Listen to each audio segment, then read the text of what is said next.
नमस्कार दोस्तों, good morning. स्वागत है आपका एक और सफ़र में मेरे इस चैनल पर। आज का ये सफ़र शुरू हो रहा है जालौन से और हमारा डेस्टिनेशन है नैनीताल।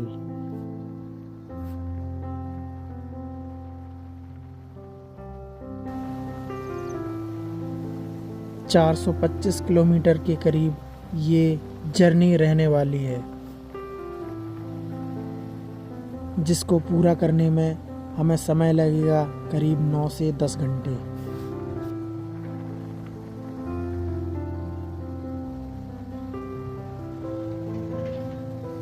अभी हम पहुंचे हैं कोठौंद। यहाँ से 15 किलोमीटर बाद औरैया में हम ज्वाइन हो जाएंगे बुंदेलखंड एक्सप्रेसवे से।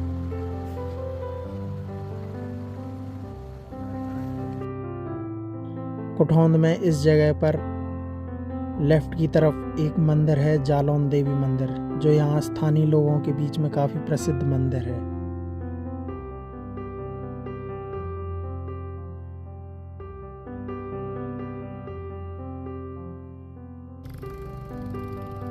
दोस्तों, बुंदेलखंड एक्सप्रेसवे में आपका स्वागत है।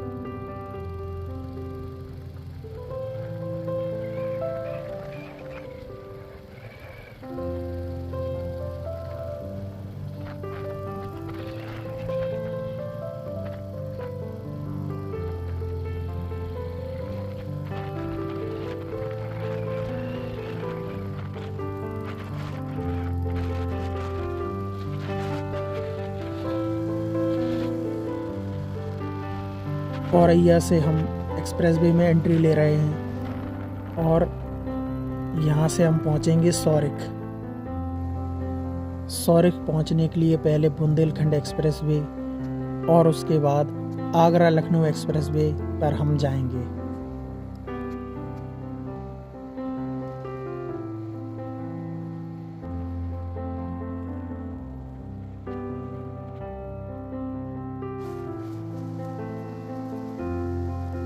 यहाँ से करीब 50 किलोमीटर चलेंगे हम बुंदेलखंड एक्सप्रेसवे पर, और जब बुंदेलखंड एक्सप्रेसवे समाप्त हो जाएगा उसके बाद हम ज्वाइन हो जाएंगे आगरा लखनऊ एक्सप्रेसवे में, और वहाँ 20 किलोमीटर और चलने के बाद हम पहुँचेंगे सौरिख।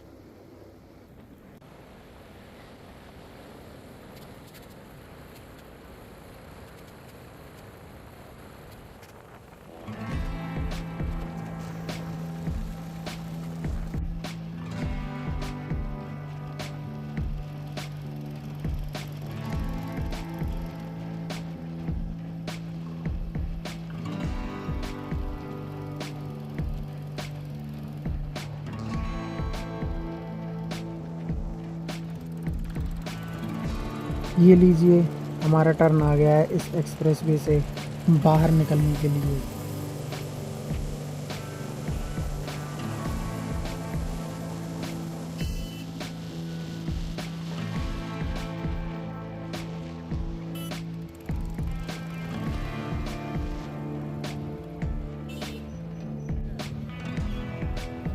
अभी तक जर्नी काफ़ी स्मूथ रही है, लेकिन आगे ऐसा नहीं होने वाला है। काफ़ी ट्रैफिक, भीड़ भाड़ और ख़राब सड़कों का सामना हमें करना पड़ेगा। दोस्तों, ये है फर्रुखाबाद शहर की गंगा नदी। नदी के बगल से ही इसमें कुछ ना कुछ कार्यक्रम होता ही रहता है, जैसे त्योहारों पर मेला लगना या फिर पब्लिक गैदरिंग। और त्योहारों पर गंगा स्नान की वजह से इन सड़कों पर काफ़ी जाम रहता है।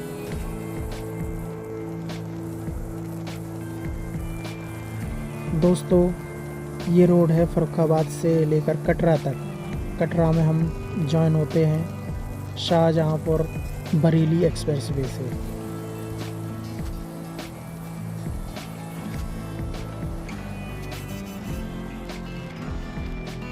इस रोड की कंडीशन तो काफ़ी अच्छी है, पर ट्रैफिक काफ़ी स्लो रहता है यहाँ पर।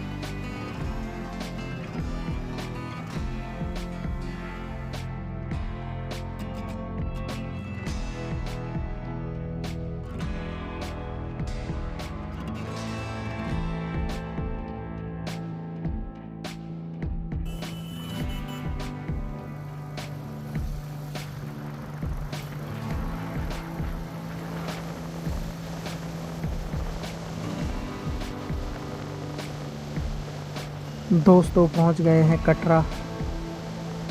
यहाँ से लेफ़्ट मुड़ने पर हम पहुंचेंगे शाहजहांपुर बरेली हाईवे पर।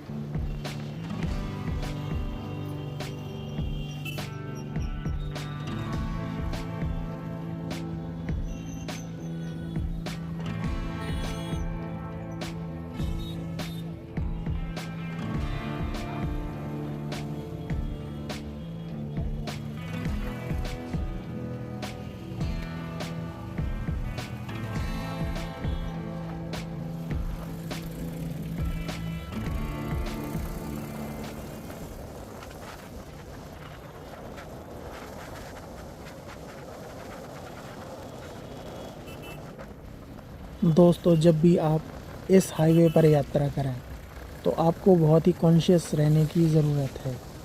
काफ़ी भीड़ भाड़ वाला हाईवे है, काफ़ी सारा ट्रैफिक साथ में ही मूव करता है और उसके अलावा लोग बिना देखे ही पैदल सड़क पार करते हैं।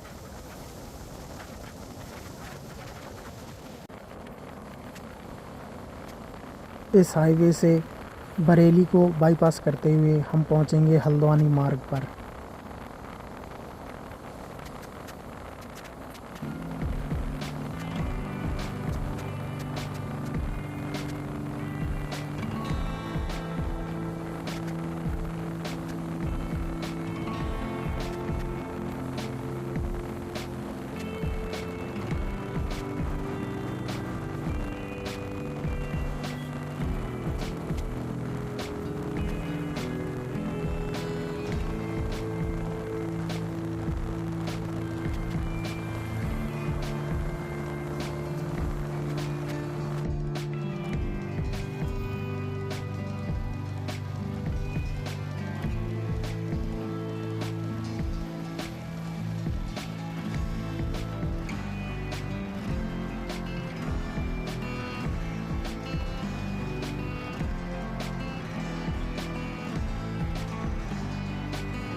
दोस्तों सामने जो एक बड़ा सा गेट दिख रहा है वहाँ से हम पहुँचते हैं बरेली और यहाँ हम बाईपास करेंगे बरेली शहर को।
यहाँ पर हम टर्न लेंगे हल्द्वानी रोड के लिए।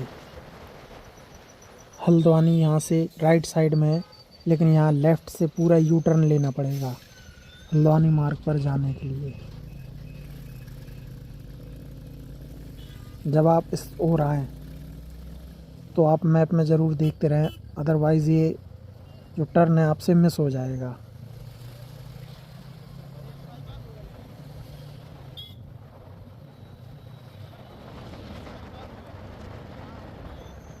फ्लाईओवर से उतरने के बाद यहाँ से एक और लेफ़्ट लेंगे तो इस तरह से हम पहुँच जाएंगे हल्द्वानी हाईवे पर।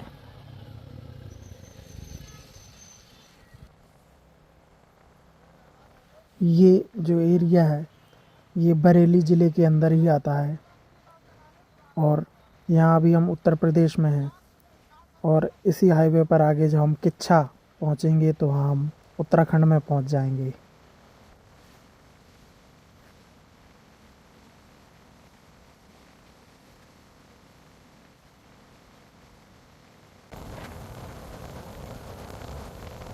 ये हाईवे काफ़ी सुंदर है, भीड़ भाड़ बहुत अधिक नहीं रहती है और इसमें आते ही आपको थोड़ा थोड़ा उत्तराखंड वाला फील आने लगता है, जबकि अभी हम उत्तर प्रदेश में ही हैं।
लीजिए, उत्तराखंड में हम प्रवेश कर चुके हैं। ये जगह है किच्छा और यहाँ पर 4 लेन ख़त्म होकर 2 लेन शुरू हो जाता है। यहाँ से लाल कुआं तक आपको इसी तरह की डबल लेन मिलेगी और लाल कुआं से हमें फिर से 4 लेन हाईवे मिलेगा। इस रोड पर कभी कभी बहुत ही अधिक ट्रैफिक का सामना करना पड़ता है क्योंकि काफ़ी सारे हैवी व्हीकल्स इस रास्ते से गुज़रते हैं।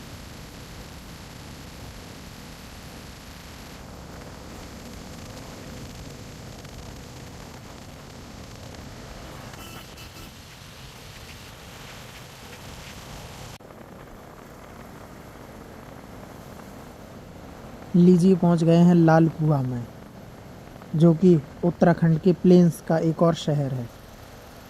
आमतौर पर उत्तराखंड में पहाड़ी एरिया ही है। उत्तराखंड के जो भी एंट्री पॉइंट्स हैं वहाँ पर कुछ एरिया प्लेन्स रहता है, उसके बाद पहाड़ी यात्रा शुरू होती है।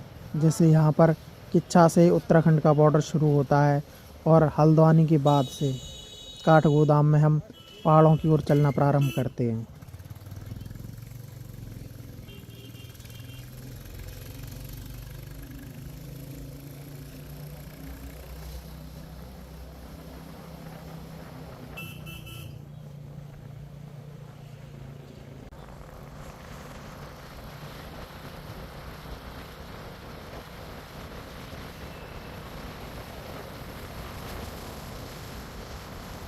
लीजिए, हम पहुंच गए हैं हल्द्वानी।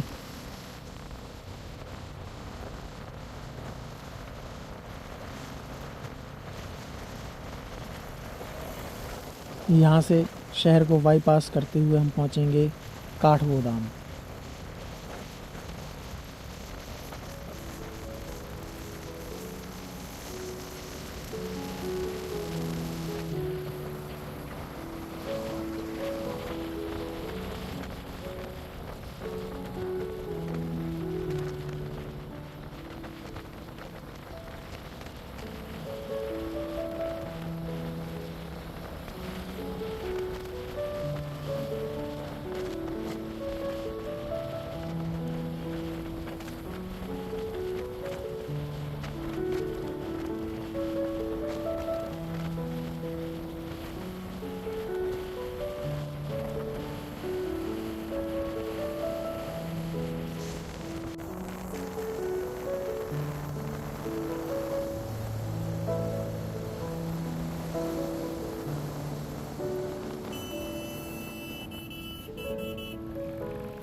दोस्तों ये है हल्द्वानी का sports complex, Indira Gandhi international sports complex.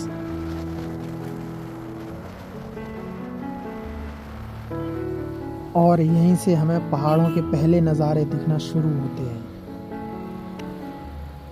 जबकि हमें एक और शहर काठगोदाम पार करना बाकी है पहाड़ों पर पहुंचने के लिए।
काठगोदाम में हमें इस तरह की कुछ तंग गलियों से गुजरना पड़ता है।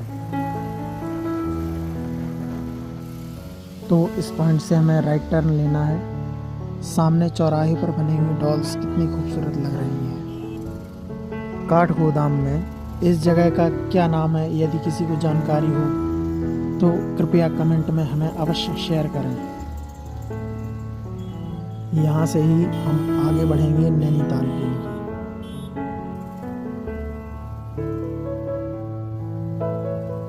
तो लीजिए दोस्तों, एक और पहाड़ी यात्रा शुरू हो चुकी है।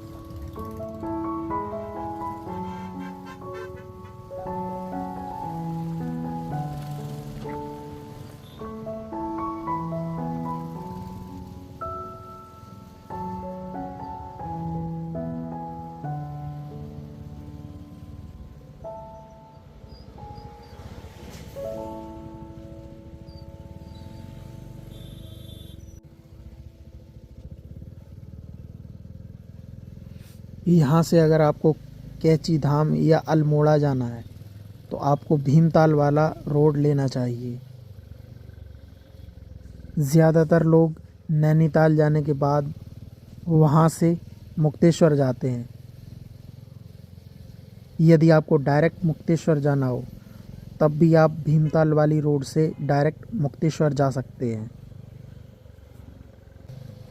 लेकिन हमें जाना है नैनीताल, इसलिए हम जौलीकोट होते हुए नैनीताल जाएंगे।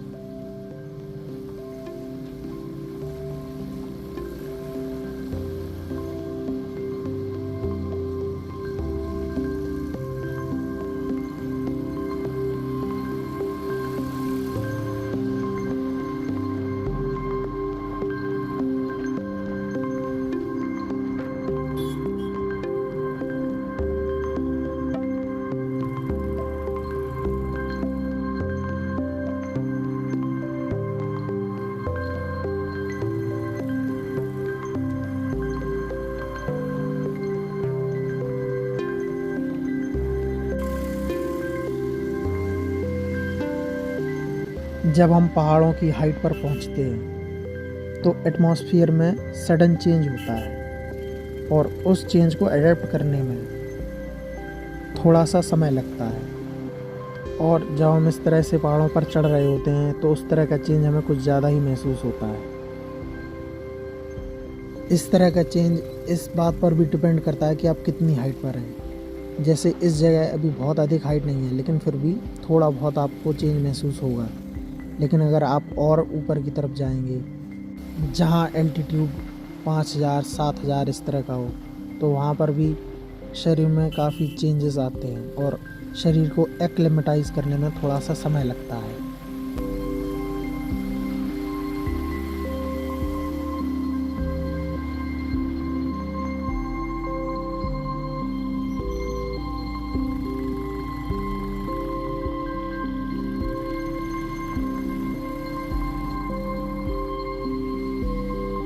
ये है उत्तराखंड परिवहन की बस हल्द्वानी या काठगोदाम से। अगर आप पब्लिक ट्रांसपोर्ट से आना चाहते हैं तो इस तरह की बस आपको मिल सकती है, या फिर आप शेयर टैक्सी से भी नैनीताल पहुंच सकते हैं।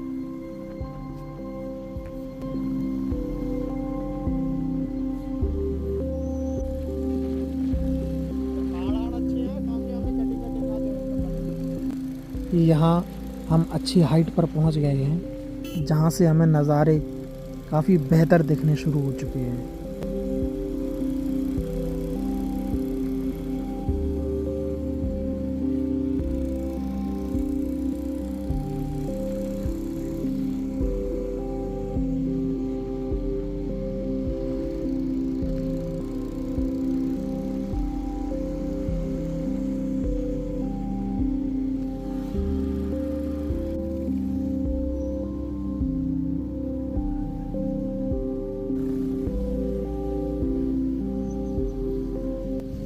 ये जगह है दो गांव। यहाँ पर काफ़ी होटल्स, रेस्टोरेंट्स, होम स्टेज हैं।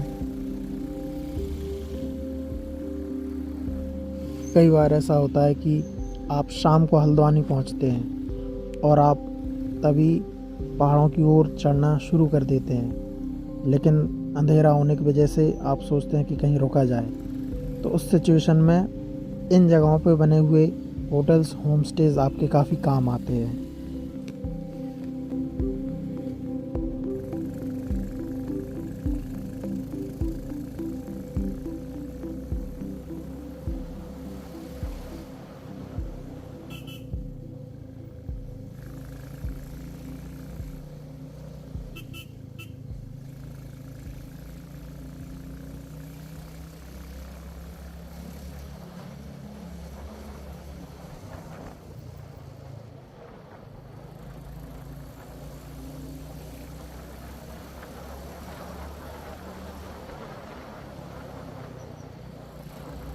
इस पूरे रास्ते में आपको हर मोड़ पर एक बेहतरीन व्यू देखने को मिलेगा।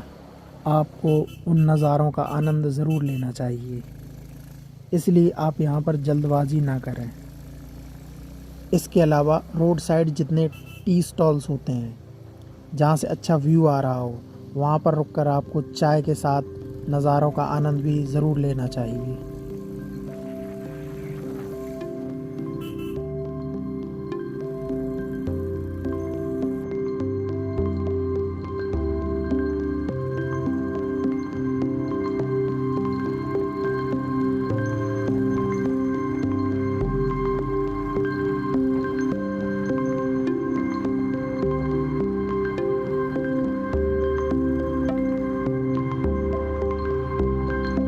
दोस्तों, नैनीताल की दूरी अब बची है सिर्फ 5 किलोमीटर।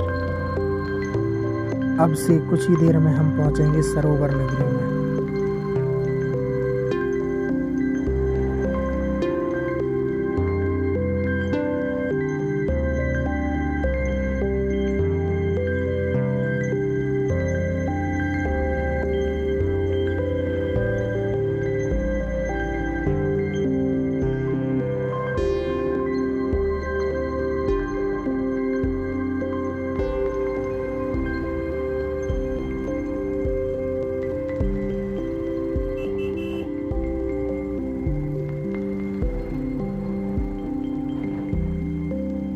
जितने ही आप ऊपर की ओर चलते जाते हैं, व्यूज़ और भी ज़्यादा सुंदर निखर कर आने लगते हैं। और यदि पहाड़ों पर समय सुबह का या शाम का हो, जहाँ पर रोशनी हल्की हो, तो सोने पर सुहागा जैसी बात हो जाती है।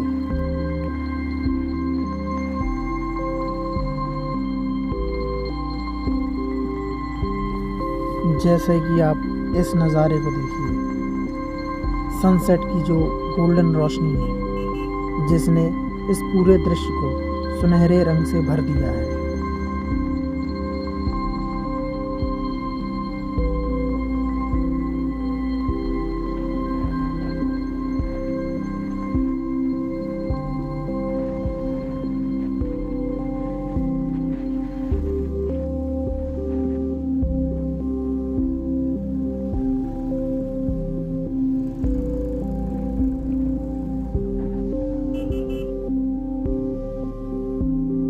यहाँ पर हनुमानगढ़ी मंदिर है जो नैनीताल का एक प्रसिद्ध मंदिर माना जाता है।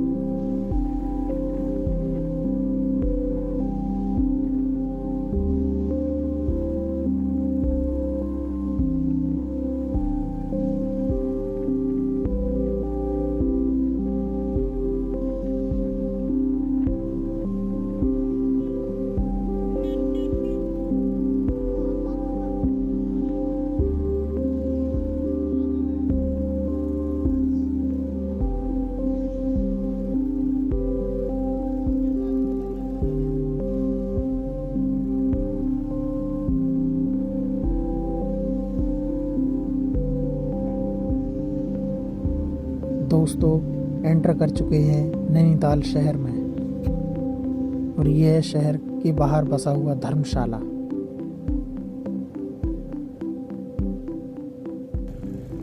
नैनी झील के किनारे जो मॉल रोड है उसके एक सिरे को कहते हैं तल्ली ताल और एक सिरे को बोलते हैं मल्ली ताल। जो नीचे का हिस्सा है उसको तल्ली ताल बोला जाता है और जो ऊंचाई पर है उसको मल्ली ताल बोला जाता है। हल्द्वानी से जब आप आते हैं तो जिस जगह आप पहुंचते हैं जहां पर बस स्टैंड है उस जगह को तल्ली ताल बोला जाता है।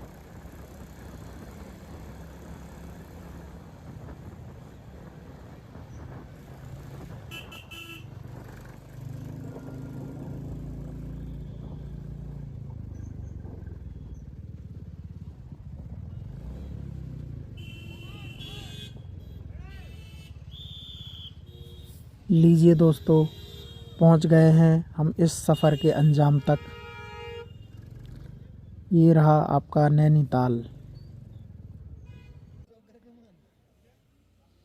ये है नैनीताल का एक मार्केट जिसको खड़ी बाज़ार बोला जाता है।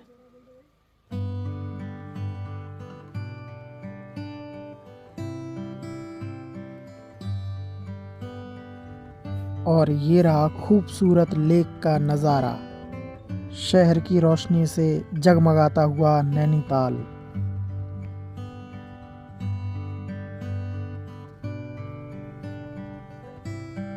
चलिए दोस्तों, समय आ गया है आपको बाय बोलने का।